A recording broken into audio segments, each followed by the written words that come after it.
हरिओम आत्मी भक्तजनों सप्रेम जय श्री हरि ओम ऐम ओम जय मां सरस्वती।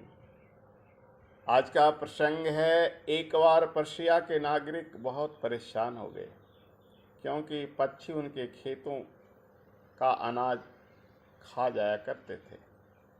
परेशान नागरिक अपना कष्ट लेकर राजा फ्रेडरिक के पास गए। सुनकर राजा को बहुत क्रोध आया।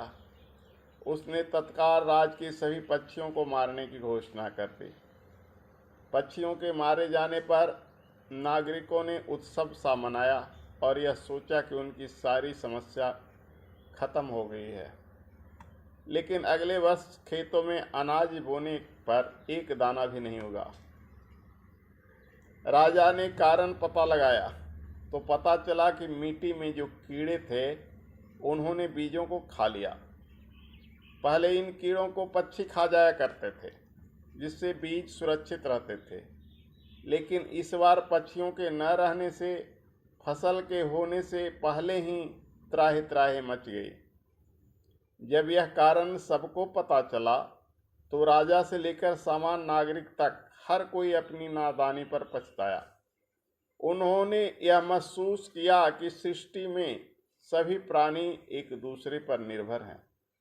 यहाँ पर परमात्मा ने कोई ही प्राणी व्यर्थ नहीं बनाया और सभी मिलकर सृष्टि के चक्र में सहयोग करते हैं। इसमें से किसी एक को भी हटाना प्रकृति की व्यवस्था में गतिरोध पैदा करना है, जिसका दुष्परिणाम प्रत्येक व्यक्ति को वैसे ही भुगतना पड़ता है जैसे पर्शिया के नागरिक को भुगतना पड़ा। अंत में वहां का राजा दूसरे राज्य से पक्षी बुलाए, तब राजा जाकर उसकी कृषि व्यवस्था को सही कर पाए। इसलिए मनुष्य को चाहिए अहिंसा का पाठ पढ़े और अकारण किसी भी जंतुओं को न मारे।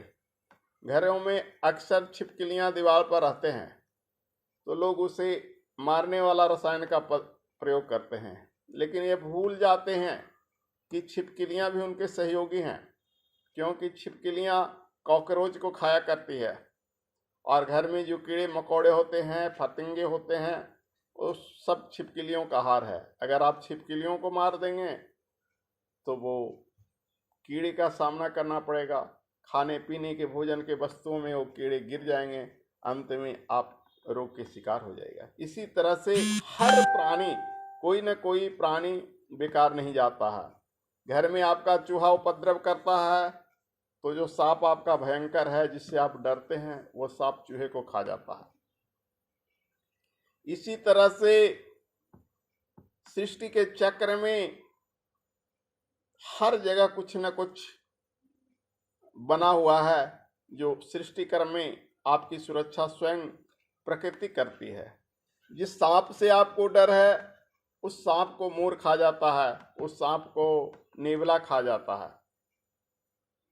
और गरुड़ खा जाते हैं। ऐसा ही समुद्र में भी होता है।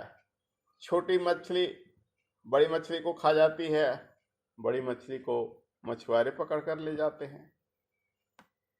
कभी कभी ऐसे बेतुके सवाल को मानव भी अपना हथियार बना लेता है। जैसे कहता है कि हम भी तो मांसाहार करते हैं तो क्या गलत करते हैं। प्रकृति का हर प्राणी एक दूसरे को इस ढंग से खाता है, लेकिन मनुष्य को ये भूल जाता है कि उसकी बनावट शाकाहारी प्राणियों की तरह होता है, ना कि मांसाहारी प्राणियों की तरह।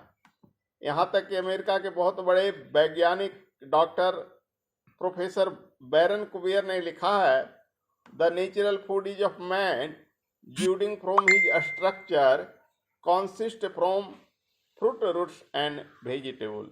मनुष्य का नैसर्गिक आहार उसकी शारीरिक बनावट को देखते हुए फल मूल और वनस्पति है, क्योंकि मनुष्य का शारीरिक बनावट बंदर से मिलता जुलता है और डार्विन ने बंदर का विकसित रूप मनुष्य को बताया है।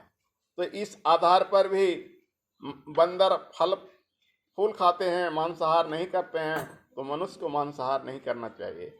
मनुष्य हर दृष्टिकोण से शाकाहारी प्राणी है, मांसाहार करना उसका भूल है। और मांस जिन प्राणियों के लिए है उसके लिए छोड़ दे, दूसरे का भोजन कोई खुद नहीं करते हैं। अगर मनुष्य का ही भोजन कोई दूसरे उसकी थाली को छीन कर ले जाए तो कैसा लगेगा। इसलिए सृष्टि के क्रम में गतिरोध पैदा न करें, जिस ढंग से सृष्टि चल रही है चलने दें।